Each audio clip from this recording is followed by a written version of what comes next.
nome de Jesus está aqui todos aqueles que deram crédito à tua palavra.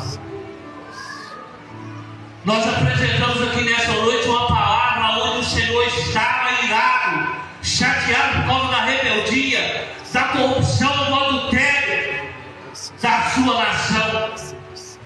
Mas o Senhor mostrou, através da tua palavra, que quando eles voltassem para o Senhor e arrependessem dos seus maus caminhos, o Senhor perdoaria os seus pecados e honrar eles na presença dos seus inimigos. Está aqui, meu Pai, pessoas que têm dificuldades em alguma área da sua vida, que muitas das vezes eles acham que estão libertos, mas não estão, sempre voltando para o mesmo lugar. Mas eles estão recorrendo ao Senhor agora, eles estão recorrendo diante do teu altar, porque eles querem ser libertos. Então liberta eles agora,